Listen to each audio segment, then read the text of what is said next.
You won't believe what happened after my family threw me out. I still remember the sting of that night, the cold air biting at my skin as I stood on the porch, suitcase in hand, the door slamming shut behind me. I thought that was the end. For months, silence echoed louder than any argument ever had. I built walls around my heart, convinced I'd never hear from them again. But last night, everything changed. My phone buzzed at 2:13 a.m., a message from my mother, her name lighting up my screen like a ghost from another life. My hands trembled as I read her words. "We need to talk. Please, can you forgive us?" The desperation in her message was almost tangible, as if she was reaching through the screen, begging for something I wasn't sure I could give. My heart pounded, torn between anger and a longing I'd tried so hard to bury. Why now, after all this time, what could possibly make them want me back? I stared at the message, the blue glow of my phone illuminating the darkness, and realized my story was far from over. After they disowned me, life became a series of empty rooms and silent mornings. I moved into a cramped apartment on the edge of town, the kind where the walls are thin and the neighbors' arguments seep through like unwelcome memories. At first, I tried to fill the silence. Music, podcasts, anything to drown out the ache of abandonment. But nothing could mask the hollow space where my family used to be. I learned to cook for one, to celebrate birthdays alone, to pretend that holidays were just ordinary days. The loneliness was sharp, but it was honest. I told the truth, and the price was exile. Sometimes I'd catch myself replaying that moment, the words I spoke, the secret I exposed. I knew what it would cost me, but I couldn't stay silent. The truth was too heavy to carry alone, and I thought maybe, just maybe, they'd understand. And instead, they turned on me, their faces twisted with betrayal, as if I'd shattered something sacred. The pain of their rejection left scars I still trace in the dark. Yet, in the quiet, I found a strange kind of resilience. I built a life from the ashes, piece by piece. I made new friends, found work, and learned to trust myself again. Still, every so often, I'd wonder if they ever thought of me, if they regretted what they'd done. And now, with that message burning in my inbox, the contrast between their silence and sudden desperation was impossible to ignore. The truth revealed itself in fragments. One afternoon, I found a stack of letters hidden in the back of my mother's closet, letters addressed to someone I'd never heard of, written in my father's handwriting. The words were desperate, apologetic, full of promises and regret. My hands shook as I read them, piecing together a story of betrayal that stretched back years. My father had another family, my mother knew, and they'd both kept it from us. I remember sitting on the edge of my bed, the letters spread out before me, my heart pounding with disbelief and anger. I felt trapped between loyalty and conscience. If I stayed silent, I'd be complicit in their lie. If I spoke out, I risked destroying the only family I'd ever known. The weight of that choice pressed down on me, suffocating. In the end, I couldn't keep it to myself. The next Sunday dinner, I waited until everyone was gathered to table, set, laughter still lingering in the air. My voice trembled as I told them what I'd found. The room went silent, the warmth evaporating in an instant. My father's face drained of color, my mother's eyes filled with tears, not of guilt, but of fear. My siblings stared at me as if I'd become a stranger. That was the moment everything changed. Trust shattered, suspicion took its place. The family I thought I knew was gone, replaced by a cold, unfamiliar distance. I'd spoken the truth, but at a cost I never could have imagined. At first, there was only stunned silence. My father's jaw clenched, his eyes darting from the letters in my hand to my mother's tear-streaked face. My siblings looked at me as if I'd spoken a foreign language. Then, the denial came, swift and sharp. "You don't know what you're talking about," my father snapped, snatching the letters from my grasp. "You're just a child. You don't understand grown-up things." My mother's voice trembled, but her words cut deep. "Why would you do this to us? Why would you dig up things that don't concern you?" I tried to explain, my voice cracking under the weight of their disbelief. I didn't want to hurt anyone, but we deserved the truth. We deserved to know who we really are. My brother glared at me, his fists clenched on the table. You're just trying to ruin everything. You always have to be the center of attention." The accusations piled up, each one heavier than the last. They said I was selfish, that I was tearing the family apart for my own satisfaction. My father's anger grew, his words turning cruel. "You're ungrateful. After everything we've done for you, this is how you repay us." Inside, I was screaming, how could they twist my honesty into betrayal? How could they not see that the real betrayal had happened long before I ever found those letters? But every attempt to reason with them only made things worse. My mother sobbed, my siblings turned away, and my father's rage became a wall I couldn't break through. The days that followed were a blur of slammed doors and icy silences. I became a ghost in my own home, unwelcome and unseen. They speaking to me, except for the occasional venomous remark. "Maybe you should leave if you hate us so much," my sister spat one night, her voice shaking with fury. Eventually, my father made it official. He stood in the doorway, arms crossed, eyes cold. "Pack your things. You're not welcome here anymore." As I gathered my belongings, numb and hollow, I realized the truth had cost me everything. The injustice of it burned inside me, but I refused to regret my choice. I walked out the door, the sound of it slamming behind me echoing in my chest, and stepped into a world where I was finally free, but utterly alone.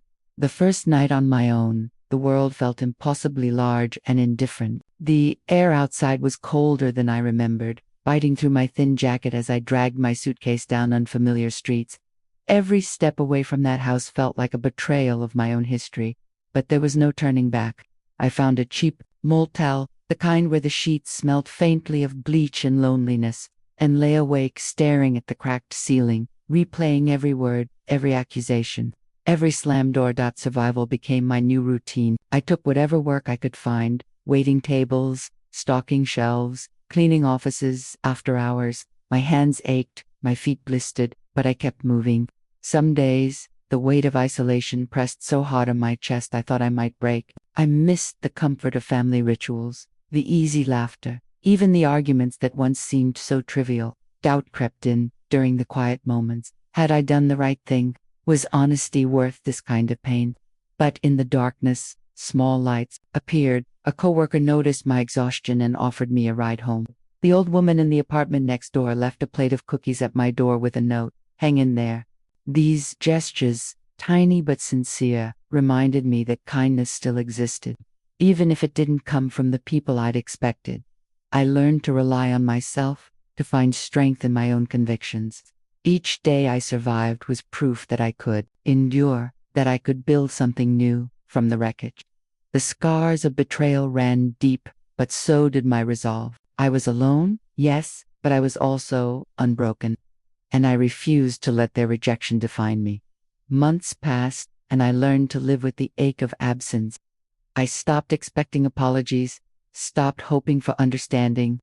Then, out of nowhere, the world I'd left behind began to unravel. It started with a phone call from my younger cousin, her voice trembling with urgency. "Did you see the news?" she whispered. "It's all coming out."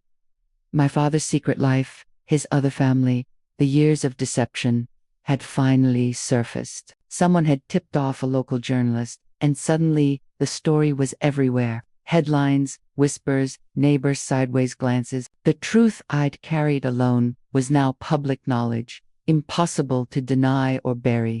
My family, once so proud and tightly wound, was thrust into the harsh glare of scrutiny. Friends distanced themselves, relatives called in shock, and the carefully constructed image my parents had maintained crumbled overnight. I watched it all unfold from a distance, a strange mix of vindication and sorrow twisting inside me. Part of me wanted to shout, "I told you so," to demand the justice I'd been denied. But another part mourned for what was lost, for the family that could never be whole again. I thought of my mother's tears, my siblings' anger, the way love had curdled into suspicion and blame. The validation was real, but it didn't erase the pain. I was right, but I was still alone. The truth had set me free, but it had also left scars that wouldn't heal overnight. As the dust settled, I realized that justice doesn't always feel like victory. Sometimes it's just the end of pretending, an invitation to finally face what's real, no matter how much it hurts. When my mother's message arrived, I stared at it for hours, torn between anger and longing. Eventually, curiosity, or maybe hope, won out. I agreed to meet them, choosing a neutral cafe far from the neighborhood where our family name had become a whispered scandal. The air inside was thick with the scent of burnt coffee and old regrets. I spotted them at a corner table, my mother, eyes red and swollen, my father gaunt and silent, my siblings fidgeting with their cups, unable to meet my gaze. For a moment, no one spoke. The silence was suffocating, heavy with everything we'd lost. Finally, my mother broke it, her voice barely above a whisper. "We're sorry. We should have listened to you. We were scared, and we took it out on you." My father's jaw worked as if he was chewing on the words he'd never wanted to say. "I made mistakes. I lied to all of you. But you," he looked at me, his eyes hollow. "You didn't have to expose us like that." I felt the old anger flare up, hot and sharp. "Didn't have to. I begged you to tell the truth. I gave you every chance. You made me the villain because it was easier than facing what you'd done." My brother finally looked up, his voice brittle. "We lost everything. People talk. No one trusts us anymore." I shook my head, the pain raw in my chest. "You lost my trust long before the world found out. You called me selfish, ungrateful, a liar. You threw me out for telling the truth. Do you have any idea what that did to me?" My mother reached for my hand, but I pulled away. "We were wrong," she said, tears streaming down her face. "We let our fear control us. We let you suffer alone. I wanted to forgive them, to let the years of hurt dissolve in this moment. But the wounds were too fresh, the scars too deep. You didn't just let me suffer. You made me suffer. You chose your secrets over your own child. I needed you, and you abandoned me." My father's voice cracked. "I don't expect you to forgive us. I want my family back." I looked at each of them, searching for the people I used to know. They seemed smaller now, humbled by the truth they could no longer deny. The power had shifted. I was no longer the outcast begging for acceptance. I was the one with the choice. "I can't pretend nothing happened," I said quietly. "If you want me in your lives, it has to be on my terms. No more secrets, no more lies, and you have to own what you did to me and to yourselves." They nodded, desperate, remorseful. For the first time, I saw the possibility of something new. Not the family we once were, but something honest, something real. The confrontation left me exhausted, but lighter, as if I'd finally set down a burden I'd carried for far too long in the days that followed. The reality of what had happened settled over all of us like a heavy fog. My family couldn't escape the consequences of their choices. Neighbors whispered, old friends kept their distance, and the illusion of perfection they'd clung to was gone for good. My father withdrew, quieter and more contemplative than I'd ever seen him. My mother tried to reach out, sending messages and small gestures of care, but I kept my distance. Determined not to slip back into old patterns, for the first time, I set boundaries, clear, unwavering lines that protected my peace. I told them I was willing to talk, but only if honesty was at the center of every conversation. I refused to be their scapegoat or their secret keeper ever again. If they wanted a relationship, it would be on my terms, with respect and accountability as the foundation. It wasn't easy. There were awkward silences, painful admissions, and moments when I wondered if reconciliation was even possible. But I felt stronger than I ever had before. I had survived the worst of their rejection and come out the other side with my integrity intact, whether or not we ever became a family again. I knew I would never betray myself for anyone's comfort. Healing, I realized, wasn't about forgetting the past. It was about honoring my truth and refusing to let anyone take my voice away. But the first time, I felt truly free. Looking back, I realized telling the truth cost me almost everything I thought I couldn't live without. But it also gave me something I never expected, a sense of self-worth that no one can take away. Family isn't just about blood or shared history. It's about trust, respect, and the courage to stand up for what's right, even when it means standing alone. I learned that sometimes the people who are supposed to protect you are the ones who hurt you most. But that doesn't mean you have to accept their version of the story or let their choices define your future. If you've ever been punished for telling the truth, Know that you're not alone. The pain is real, but so is the freedom that comes from living authentically. Healing takes time, and forgiveness, if it comes at all, should never require you to betray yourself. Your voice matters. Your story matters. I'd love to hear from you. Have you ever faced betrayal or been cast out for standing up for what's right? How did you find your way forward? Share your story in the comments below. Let's support each other, because sometimes the family we choose is the one we build together right here